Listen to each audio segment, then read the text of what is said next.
ನಮಸ್ಕಾರ. ಈ ಗೌಜು ಗದ್ದಲ ಗಲಾಟೆ ಎಲ್ಲ ನೋಡ್ತಾ ಇದ್ದೀರಲ್ಲ, ಆ ಗದ್ದಲದ ನಡುವೆಯೇ ನಮ್ಮ ಮನಸ್ಸಿನಲ್ಲಿ ನಾವು ಸಮಾಧಾನನ ತಂದ್ಕೋಬೇಕು. ಕಷ್ಟ ಮನುಷ್ಯನಿಗೆ ಬರದೆ ಮರಕ್ಕೆ ಬರುತ್ತೆಯೇ ಅಂತ ಒಂದು ಗಾದೆ ಇದೆ.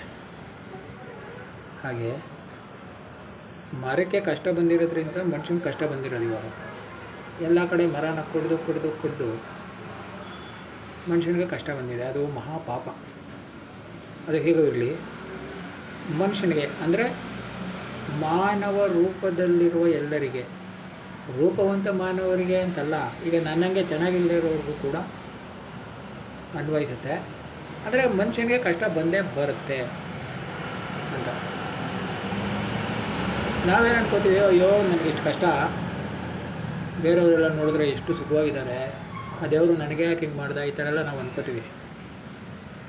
ವಾಸ್ತವವಾಗಿ ಎಲ್ಲರಿಗೂ ಕಷ್ಟನೇ. ಅವರು ಕೂಡ ಈ ಮಿಕ್ಕಿದವ್ರನ್ನ ನೋಡ್ಕೊಂಡು ಬೇರೆಯವ್ರಲ್ಲಿ ಎಷ್ಟು ಸಂತೋಷವಾಗವ್ರೆ, ನಾವೆಷ್ಟು ಕಷ್ಟಪಡ್ತಾಯಿದ್ದೀವಿ ಅಂತ ಅನ್ಕೋತಾರೆ. ನಾನು ಹೇಳೋದೇನು ಅಂದರೆ, ಕಷ್ಟ ಸುಖ ಅದು ಎಲ್ಲರಿಗೂ ಬರುವಂತಹ ಒಂದು ಅವಸ್ಥೆಗಳು. ಮತ್ತು ಕತ್ಲಿದ್ದಂಗೆ ಕತ್ಲಾದ ಮೇಲೆ ಬೆಳಕು ಬರುತ್ತೆ. ಇವತ್ತಿರೋ ಕಷ್ಟ ನಾಳೆ ಹೋಗುತ್ತೆ, ಸುಖ ಬರುತ್ತೆ ಅಂತ ಎಲ್ಲ ಸುಲಭವಾಗಿ ಹೇಳ್ಬೋದು. ಆದರೆ ಅದನ್ನು ಅನುಭವಿಸಿದಾಗ ಕಷ್ಟ. ಆ ಒಂದು ಮನಸ್ಸಿನ ಸ್ಥಿರತೆ, ಧೀರತೆ ಮತ್ತು ತಾಳ್ಮೆಯನ್ನು ನಾವು ರೂಢಿಸ್ಕೋಬೇಕಾಗುತ್ತೆ. ಈಗ ಇದನ್ನೇ ಯೋಚನೆ ಮಾಡ್ತಾ ಕೂತಿದ್ದೆ, ನನಗೂ ಕಷ್ಟ ಅಂತ ಯೋಚನೆ. ಬೇರೆಯವ್ರಿಗೆಲ್ಲ ಏನು ಇಷ್ಟು ಗದ್ದಲದಲ್ಲಿ ಇರಲ್ಲ, ಇಷ್ಟು ಫಾಸ್ಟಾಗಿ ಆರಾಮಾಗಿ ಓಡಾಡ್ತಾ ಇದ್ದಾರಲ್ಲ, ನಮಗೇನಪ್ಪ ಇಷ್ಟೊಂದು ನೋವು ಅಂತ ಅನ್ನಿಸ್ತಿತ್ತು. ಆಮೇಲೆ ನಾನೇ ಕೂತ್ಕೊಂಡು ಯೋಚನೆ ಮಾಡಿದಾಗ ನಾನು ಗಣಿಸಿದ್ದು ನಿಮ್ಗೆ ಹೇಳ್ತಾ ಇದ್ದೀನಿ. ಆವಾಗ ಒಂದು ಜ್ಞಾಪಕ ಬಂತು ಇಟ್ಕೊಂಡಿರೋದು. ಭವದ ಬಿರುಬಿಸಿಲಲ್ಲಿ ಬಳಲಿ ನಡೆದು ಬಾಯಾರಿ ನಿಂತಿರಲು ನೀರಳಿಸಿ ಬಂದು ಕರುಣೆಯ ಕಲ್ಪತರು ವಿಠಲನ ಜ್ಞಾನ ನೆರಳಾಗಿ ನೀಡುತ್ತಿದೆ ಅಮೃತದ ಪಾನ. ಅಂದರೆ ದೇವರ ಧ್ಯಾನ ಮಾಡಿದ್ರೆ, ನಾಮ ಜಪ ಮಾಡಿದ್ರೆ ನೋವು ಕಡಿಮೆ ಆಗುತ್ತೆ. ನೋವು ಕಡಿಮೆ ಆದಾಗ ಮನಸ್ಸಿಗೆ ಶಾಂತಿ ಬರುತ್ತೆ.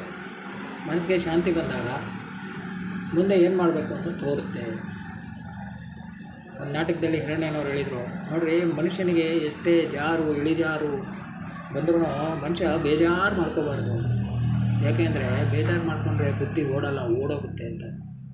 ಹಾಗೆ ಆದಷ್ಟು ತಾಳ್ಮೆ ಸಮಾಧಾನದಿಂದ ಇದ್ದು ಮುಂದೆ ಒಳ್ಳೆಯ ದಿನ ಬರಬಹುದು ಅಂತ ತಿಳ್ಕೋಬೇಕು ಅಂತ ನಾನು ಅಂದ್ಕೊಂಡಿದ್ದೀನಿ. ಅದನ್ನೇ ನಿಮ್ಮ ಜೊತೆ ಶೇರ್ ಮಾಡೋಣ ಅನ್ನಿಸ್ತು, ಅದಕ್ಕೆ ಶೇರ್ ಮಾಡಿದ್ದೀನಿ. ನಿಮ್ಗೇನು ಅನ್ನಿಸ್ತು?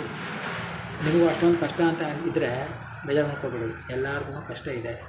ಮತ್ತು ಯಾರಿಗೂ ಇನ್ನೊಬ್ಬರ ಜೀವನದ ಬಗ್ಗೆ ಯೋಚನೆ ಮಾಡೋಷ್ಟು ಟೈಮ್ ಇರಲ್ಲ. ಅವ್ರವ್ರ ಜೀವನದಲ್ಲೇ ಅವ್ರವರು ಭಾರವಾಗಿರ್ತಾರೆ. ಅದು ಈಗಿನ ಕಾಲದಲ್ಲಿ ನೋಡಿ, ಎಷ್ಟು ಸೌಂಡು, ವೆಹಿಕಲ್ಗಳು ಅವೆಲ್ಲ ಓಡಾಡ್ತಾ ಇದೆ, ಕಳಿಸ್ತಾ ಇದೆಯಲ್ಲ.